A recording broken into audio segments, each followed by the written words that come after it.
Pig emerging pig farming industry of India के इस chapter में आप सभी का हार्दिक स्वागत करता हूं।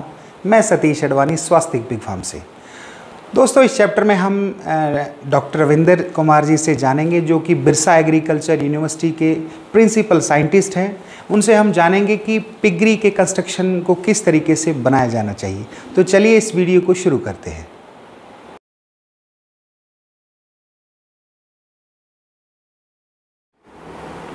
जैसे कि जब हम पिग फार्म बनाते हैं तो सबसे मेजर खर्चा होता है कंस्ट्रक्शन में, पिग फार्म के ढांचे में।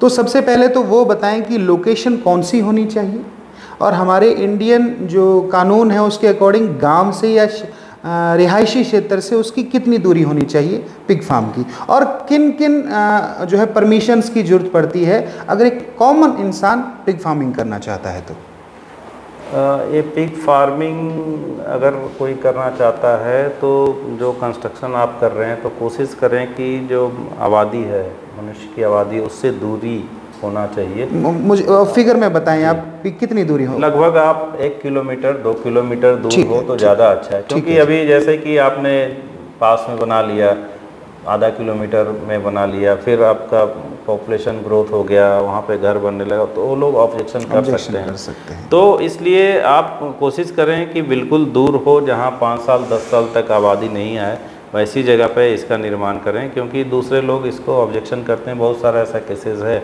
जो कि ऑब्जेक्शन करने से नगर निगम वालों ने उसको बंद करा दिया है। तो वो जो है कि आप दूरी पे बनाएं। कंस्ट्रक्शन जो कर रहे हैं विशेष रूप से ध्यान देना है, ऊंची जगह पे बनाना है, पानी बिजली की व्यवस्था होनी चाहिए। और जो हम लोग आवास बनाते हैं तो सबसे बड़ी जो समस्या होती है कि सूकरों के साथ कि वो गर्मी जो है वो ज़्यादा बर्दाश्त नहीं कर पाता है। तो कोशिश करना है कि जो हाउसिंग है वो ठंडा होना चाहिए, कूल होना चाहिए। तो उस हिसाब से कंस्ट्रक्शन करना है। तो बिल्कुल हवादार खुला होना चाहिए उसका आवास जो है। आवास की लंबाई को आप पूरब पश्चिम दिशा में बनाना है, उत्तर दक्षिण में लंबाई को नहीं बनाना है। पूरा पश्चिम बनाने से क्या होता है कि सनलाइट का जो प्रकोप होता है वो कम होता है। तो वो कर दें। पेड़ पौधा अवश्य लगाएं अगल बगल में, पेड़ पौधे से छाया होगा तो बिल्कुल अंदर कंफर्टेबल इन्वायरमेंट होगा।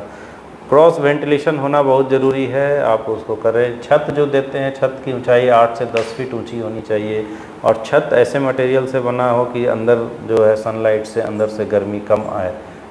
तो ये सब चीज़ का ध्यान देना बहुत ही ज़रूरी है। गर्मी के मौसम में खास करके जहाँ पे गर्मी ज़्यादा होती है, छत पे आप पुआल वगैरह भी रख सकते हैं, और पानी का छिड़काव की व्यवस्था कर सकते हैं। पानी तो उपलब्ध कराना ही है हमेशा के लिए। तो इन सब बातों का विशेष रूप से ध्यान देना है। और जो आप कंस्ट्रक्शन कर रहे हैं वो शहरी क्षेत्र से दूर करें, जितना दूर हो उतना अच्छा है। किन किन परमिशंस की जरूरत पड़ती है? परमिशंस तो फार्मर्स अगर लेने जाएंगे तो उसमें बहुत बड़ी समस्या होती है, क्योंकि वो पॉल्यूशन बोर्ड है और नगर निगम है, वो आप उस पचड़े में पड़ेंगे तो मुझे नहीं लगता है कि कभी परमिशन मिल पाएगा। क्योंकि उनकी जो समस्याएं हैं, आप वेस्टेज डिस्पोजल के लिए और प्रॉपर उसमें करना है, तो वो सब चीज़ करना बहुत ही मुश्किल होता है। तो फिर भी अगर जो किसान बड़े स्तर पे करना है, अगर परमिशन लेना चाहते हैं तो एक पॉल्यूशन बोर्ड की परमिशन सबसे इम्पोर्टेंट होती है। वो देखेंगे कि आप वेस्ट डिस्पोजल कैसे करते हैं, आप ऐसा तो नहीं कि बाहर डिस्पोज कर रहे हैं या वाटर सोर्सेज पे तो इफेक्ट नहीं हो रहा है। तो इन सब बातों पे उसको ध्यान देना है, और प्रॉपर वेस्टेज का रिसाइकलिंग होना चाहिए। और अगर नगर निगम क्षेत्र में आता है तो फिर उसको परमिशन लेना होगा। तो ये सब चीज़ ध्यान देना है। शुक्रिया रविंदर जी। अगर कोई इंडिया का कहीं से भी कोई फार्मर है, वो आपके यहाँ से ट्रेनिंग लेना चाहता है, तो उसका क्या प्रोसीजर है, कैसे वो अप्लाई करे और कौन कौन सी डेट्स रहती हैं, प्लीज़ बताएं। हमारे यहाँ पे प्रशिक्षण पूरे राउंड द ईयर उपलब्ध है। जो भी किसान इंडिया के किसी कोने से आना चाहते हैं तो प्रशिक्षण ले सकते हैं। हमारे यहाँ प्रशिक्षण 10 दिनों का होता है। जो ऑफिशियल जो सर्टिफिकेट मिलता है वो 10 दिनों का है। अगर वो उनको लगता है हम 15 दिन रह सके तो 15 दिन भी रह सकते हैं, ट्रेनिंग ले सकते हैं, बट सर्टिफिकेट उनको 10 दिनों का ही मिलेगा।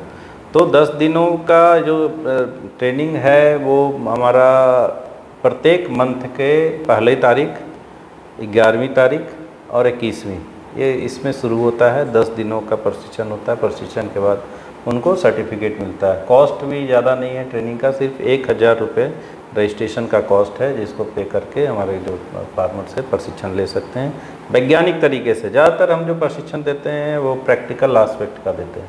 उसमें जो ट्रेनिंग का आप उसमें क्या कह रहे थे, उसमें थ्योरिकल और प्रैक्टिकल दोनों रहता है? दोनों रहता है। प्रैक्टिकल पे ज़्यादा फोकस होता है और लर्निंग बाय डूइंग से हम लोग करते हैं कि आप काम करो भी सीखो भी, खुद से करो। इंजेक्शन देना है, टेम्परेचर लेना है, ड्रेसिंग करना है, ट्रीटमेंट करना है, पिगलेट्स को हैंडल करना है, प्रेग्नेंट एनिमल को हैंडल करना है, आपको खुद करना है, सीखना है।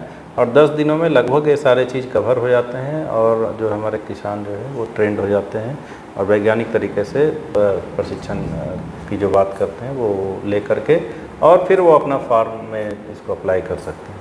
Thank you.